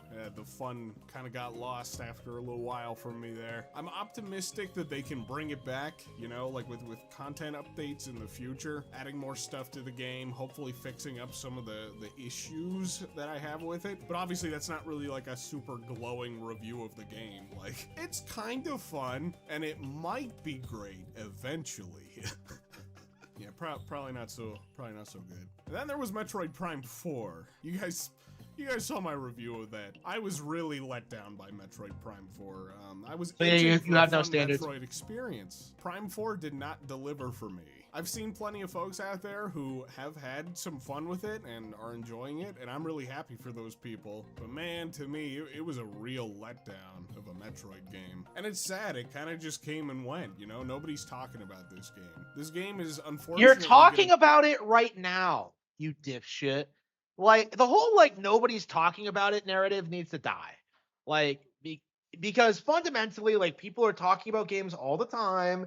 You're just not paying attention to them. You know, I was actually just thinking about, like, producing a video talking about how much I love the ending to this game. You know, I want to talk about Metroid Prime 4, but it's like, you know, I'm getting so bogged down with everything else I'm doing. It's just like, I don't know. It's just, you know, I'm going back to play it again soon. Like, I'll probably do it then. But it's like, you know, like, people don't have to, like, talk about games indefinitely for them to be like good, well-received games that people like. And that's the thing with Prime 4 is that, like, people who aren't Metroid fans are seething about it, while, like, you know, actual Metroid fans are still trying to decide how they feel about it. Like, for me, you know, looking back at Dread, you know, that was kind of a similar situation in which a lot of people who didn't know what they were getting into, like, were bitching about Dread for years before it started becoming popular. And this is kind of the same situation, I think. Be remembered more for the super long wait, the super long bloated development time, you know, and not as long as the wait for Metroid Dread, but okay. The full-on restart and all of that, than it will be for the quality of the game itself. Like, at best, it's like maybe a 6 or a 7 out of 10. It's not like objectively terrible, but it's also not memorable. You know, it's just kind of there. And then, well, this one wasn't a Switch 2 game, but I did buy it and play it, so I guess I should just mention it, because it also released last year. I bought Donkey Kong Country Returns HD only after they announced Bonanza, okay? I was like, listen, Nintendo, I'm not playing this game. I'm not playing this here. Buy this port. Buy this port of a game, this lazy port of a game to prove to us that there is an audience for Donkey Kong. I'm like, no, nope, I'm done with these kinds of games from companies, okay? Like, here, buy this crappy port. Okay, so why exactly do you not see these kind of complaints for, like, any other re-release? Like, you never see people complaining about, like, The Last of Us or, like, games coming to PC. But, like, when Nintendo re-releases, like, a 15-year-old game, suddenly it's, like, some huge controversy. Especially when this is the best version of the game available. Because not only did it include, like, you know, all the additional content from the 3DS version, It also up-res the visuals and made them like, made it look as good as it did on the Wii. So it's like, well, better than it did on the Wii. So like, again, there were plenty of things about this game that made it worth picking up.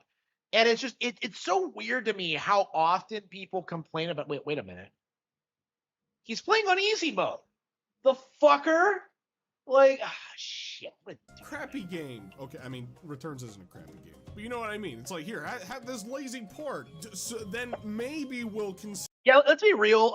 Returns is better than Bonanza. Like, let's be 100% like clear here. Like, Returns is 100% better than Bonanza. I like Returns way more than Bonanza. Like that was a way better game. Consider making a brand new game. I guess that wasn't what they were doing here. Bonanza was. Yeah, so like, let's make this clear. They put this out to promote Bonanza. Like, I don't understand what's so difficult about that. A quarter, so I was like, okay, all right, I'll buy some Returns to hold me over until Bonanza. I'll do it. But anyway, okay, so just looking at the rest of like Nintendo's 2025 content, just so much of it is just very deeply unappealing to me. I know that's more of like a personal thing, but like from what I understand, a lot of it was just kind of, I don't know, somewhere in the mid-range anyway. I didn't hear shit about Hyrule Warriors, I gotta be completely honest. Okay, that's yeah, very well received game. Yeah, I didn't hear anything. Nobody cares. Kind of partially true. I saw very, very few people talking about it. The few people that I did see talking about it on like Twitter, I think, seemed to be enjoying it. And like, no offense to them, but they seem kind of like the people that would enjoy just about anything that Nintendo puts out. They're the kind of accounts that like their entire identity is, all about Nintendo. So they pretty much have to glaze everything Nintendo puts out. That's not to say anything about the actual quality of Hyrule Warriors, okay? It may actually be a fun game, but my point being, I didn't hear anybody outside of those few specific people like talking about the game, so I don't know. I don't have much of anything to go off of there. The Hyrule Warriors game's just like, I liked the first one. I thought it was neat how it was kind of like just a big celebration of all the different eras of Zelda. They stuffed everything in there, and that was kind of cool. But then like, each of the games since then have focused entirely on the Breath of the Wild characters, and like, I don't know, man. I'm just so done. I'm just so done with Breath of the Wild. I'm so ready to move on to a new era of Zelda, and I hope that's what we get in the Switch 2 generation. So, them doing another Hyrule Warriors was just, I don't know, not very appealing to me personally. I skipped it. It was a skip. Pokemon Legends ZA, I have also heard a mix of things about, but I mean, it's always going to be a mix of things when it comes to Pokemon, right? This is another case where, for like me personally, I feel like I've been burnt on Pokemon too many times that like, I'm basically just checked out from Pokemon now. Yeah. So you're a fucking dipshit who doesn't know what you're talking about. Okay, I get it. It could be fun. See, it was amazing. Be a great game. I don't know. I'm not playing it. My wife is big into Pokemon, and I actually bought her Pokemon Legends for Christmas this year. I'm a bit of a cynic about modern Pokemon, but I didn't want to let that ruin the enjoyment of the game for her. And she's been playing it, and she's been enjoying it. She's been having a good time. So, I mean, hey, that's cool. So, as far as like the big titles go, like it was kind of a mix. It was a mix of things. And then some of this other stuff that I'm about to talk about is where it definitely gets kind of weird. I mean, there was that wheelchair basketball game, dude. Nobody bought that. Nobody played. Dragon Drive was awesome. Fuck you. I love that game. Come on. Nobody wanted to drop $20 to play wheelchair basketball, man. That was like the most tech demo-y kind of experience you could ask for. I played the demo for it, and I got everything that I needed to get out of it. It was the novelty of like trying out the mouse controls, and once I saw what I needed to see there, it was like, okay, all right, I get it. That's a pass. That's a pass for me. And then, come on, Nintendo. What's the deal with this? The Switch 2 manual game. I don't even know what it was called. That's what it's called to me. The Switch 2 manual game. This and wheelchair basketball are the two types of games that feel like pack-in sorts of games, you know? Like, they're the kinds of things that you should just include with your new console. But especially the manual, dude. They expect you to pay $10. $10 for the manual for your new console. It's the perspective, man. It just makes you look, it makes you look greedy. It makes you look greasy. Speaking of greedy and greasy, ooh, oh boy. So one of my early concerns after the initial Switch 2 presentation was that Nintendo was gonna lean pretty heavily into doing DLC for their Switch 1 games. I'll have more to say about this later in this video, but yeah, they did it a couple of times in 2025. So I think it started with Mario Party Jamboree, a $20 DLC, so now $80 for the full Mario Party package. An $80 Mario Party game is insane to me. Like, I'm sorry, I just cannot see a world where I will ever spend $80 on Mario Party. Like, I just, nah, man. And from what I understand, that DLC really didn't do anything all that special. It just wasn't really Retarded. No. So like he doesn't have any real experience with like any of these games, and he's just complaining incessantly. Yeah. Oh, is he complaining about NSO? Yeah.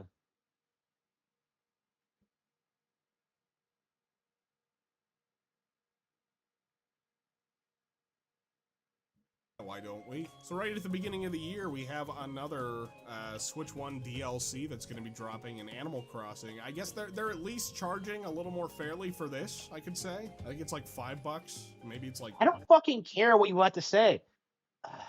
What a fucking loser. Like, I'm not sure about this. Like, have an opinion. Like, shit.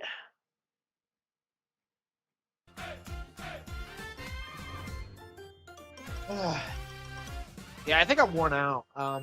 Yeah, I'm gonna take a break. It's that time of year again. We're approaching the have some halfway dinner mark and of then come back with the January, gameplay which means stream. We're getting close to that inevitable General Nintendo Direct. Now, it's pretty obvious that this thing is probably going to happen in the month of February. I love how everyone has to say General Nintendo Direct because like nobody's looking forward to like the indie showcases or the partner showcases because you know the third parties are just fucking awful and like they're never gonna do anything about it. But we have some kind of conflicting sources. We have some rumors popping up, but of course, none of this is to be taken like an extreme truth.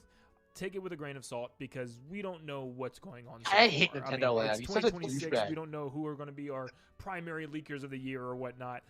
But yeah, there's a lot of stuff to dive into, so I wanted to start talking about them. But real quick, I want to say thank you guys so much for tuning in today. You guys are getting us even closer to our massive goal of 400K. You can make that happen by just leaving a like and subscribing. Let's see how many people we can get to like and subscribe on today's video, especially if you're excited for the upcoming Nintendo Direct. You're going to want to be sticking around here for all the news and updates. Now, I do have to say this before we get started because people think when I talk about rumors, that means I guarantee they're going to happen, and when these things don't happen, you guys blame me. Look, these are rumors.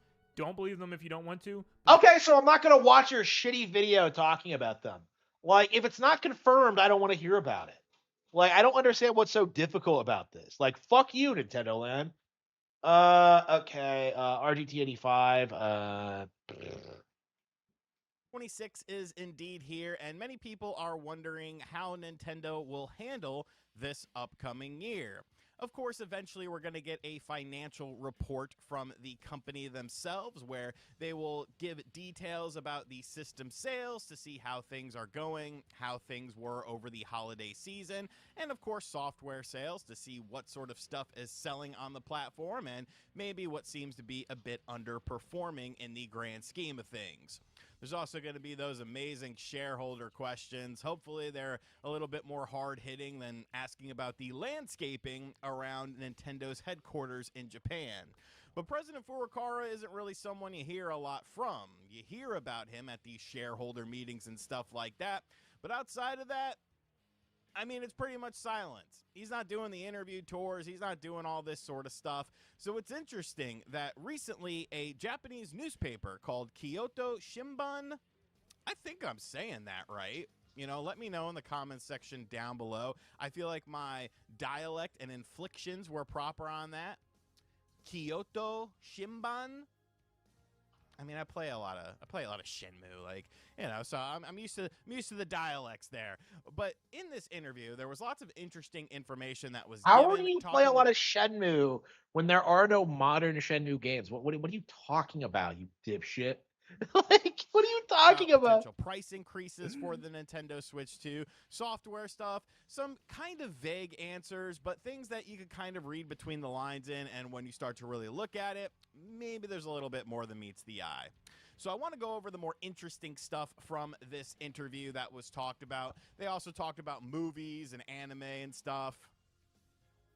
I don't care about that. Oh yeah, I'm sorry. Dude, I'll be honest with you. The new Super Mario movie, I watched like half of it, and I was like, all right, I'm good. Like, I don't know. I don't know. I'm not the type of person that needs movies for my video games. But what? That movie is like 3 years old. What's he talking about? The new movie? Like, I don't know. I can't watch this bullshit. Like, RGT 85 is just fraud. What a complete fraud. Like, I don't care about that. Like, just okay. Hmm. Let's see. Did anything else happen?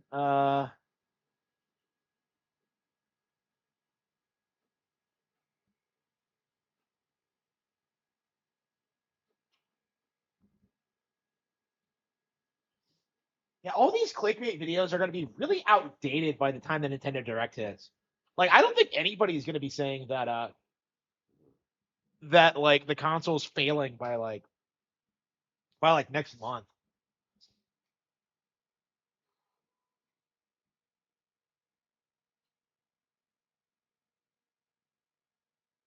Let's see.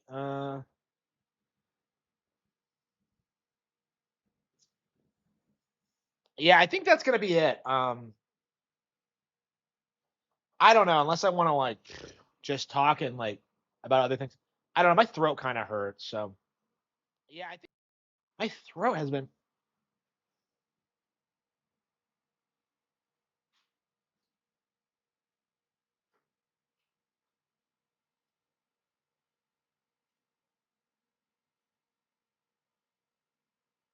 Uh,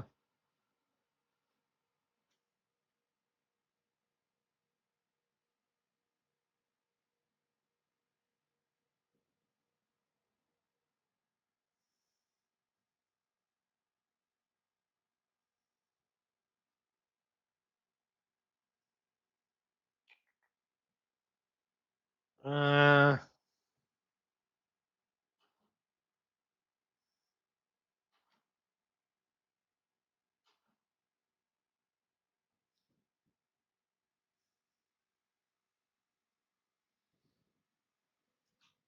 Understocked. Oh yeah, yeah, that would make sense. Yeah. Yeah, that would make sense actually. Yeah. Again, there's a lot of reasons why like, it seems like sales have dipped, but like yeah, that does make sense. Yeah. Like again, the narrative that like, oh, people just don't want the Switch too, that's not holding up under any scrutiny at all. Like it's just yeah, but it's like I don't know. I really wonder how much longer like Nintendo can keep doing his grift before it all falls apart. Like it feels like Sean Malmstrom's grift has like completely collapsed. Um, like he's not even there, like doing daily damage control now. So like he's done. Nintendo's trying to pick up the slack. But it's just like I don't know. It's gonna have the same like result, I think, where you just become like an old man screaming at clouds. Is kind of how I look at it. Like you just like you don't understand like the changing market, you don't understand like younger audiences, you don't understand like modern IP or like new takes on classic games, and so you get really rabidly upset about it and start like seething. It's just unbearably stupid. Yeah, so yeah, I think I'm just gonna call it quits for now. I'll probably come back on in a couple of hours to to play some more games, but to do the gameplay stream. But yeah, um, Nintendo was saying the NES was better than the Switch too. Yeah, I mean that cope has to stop. It's like that's been like the staple of like Nintendo hate for years. Is like saying the NES was better than like everything that came after it. Like it's not, you know. Like if you actually look at the library, like you'll see like how few Western games it had, how like how trashy like third party license games were so common, like the LGN stuff, like there was nothing good on there outside of like a handful of like really talented like Japanese developers. And that of course like that became like the super popular thing over time. But yeah, like if you go to a video store and just like pick out something randomly, like something based on like some movie you saw, like it's gonna be slop. Like every time it's like that. Like it's crazy. If you look at like the top 10, like let's see. Okay, best-selling NES games. This is best-selling NES games. Okay, so like, let's see. Okay, so look at this. Like Mario 1, Duck Hunt, Mario Bros, Tetris, Mario 2, Legend of Zelda, Dr. Mario, Zelda 2, Excite Bike, Golf. So like, first of all, the entire top 10, all published by Nintendo, right? And then 11, you get like, a Konami game with TMNT, which you have Dragon Quest 3, Chunsoft, Kung Fu, Nintendo, Baseball, Nintendo, Dragon Quest 4, Enix. Oh wow, that Dragon Quest 4 did that well. Wow. Okay. World Class Track Meet, Nintendo, Punch Out, Nintendo, Metroid, Nintendo, Super Mario Bros. 3, Nintendo, Dragon Quest 2, Enix, Nintendo, Namco, Enix, Top Gun, Konami, Nintendo, Square, Nintendo. Okay. It takes until number 32 to get a Western publisher that was involved with a best-selling like NES game, and that's only for like the European region, right? So Mattel published it in Europe for some reason, and of course, Pinball. Let's see, yeah, Jellico. Okay, no, that was developed by Tose. Okay, okay, I was. So wait, when's the first Western game on here? Actos Japan, Square, Gyromite, Square, Namco, Tose, Konami, Rare. Okay. You do not see a single non-Japanese like game in the best sellers list until like number 73. Like that's fucking insane. Like the reason why like the NES dominated so thoroughly is because like there were no illusions, okay? Like, everybody like was playing all the Japanese games, which were way higher quality than like the shitty Western games that were like getting like movie tie-ins or whatever. And people just organically realized the Japanese games were better, and it wasn't until like after that when like, Sega came in, Sega being a Western company, based in Hawaii, came in and like, started like fucking it up with like Mickey Mouse style characters and like sports games and stuff like that, where like gaming started going downhill. But like yeah, like the issue I feel like is that like a lot of these people aren't playing Japanese games. Like the way it looks right now is that like anybody who's complaining about the state of the industry just are the sort of people who would never ever pick up a Japanese game under any circumstances. Like they only bought them on the NES because like they assumed that they were American produced.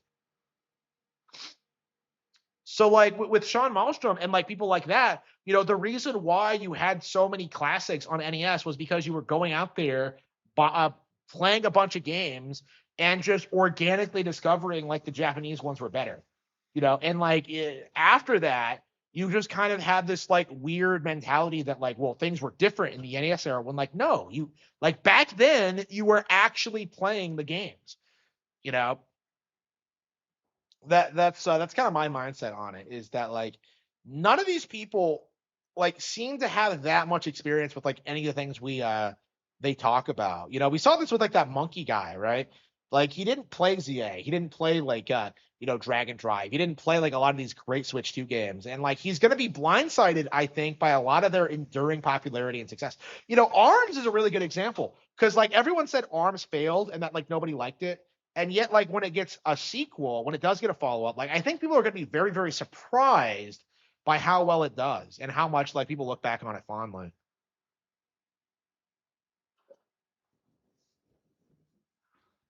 Casey.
Ugh.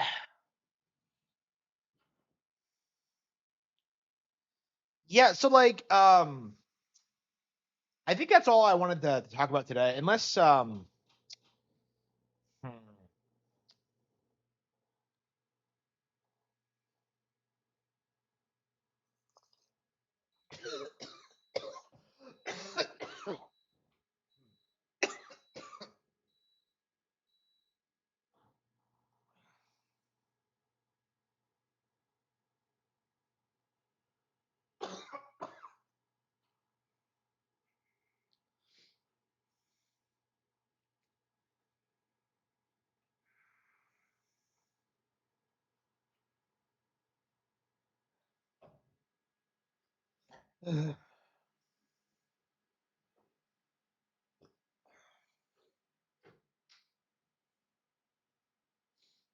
Hmm.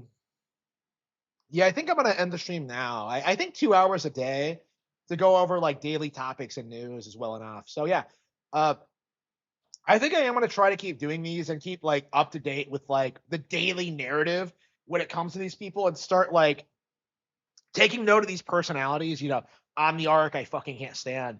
Um, yeah. All right. I'll be back in a couple of hours and we'll play some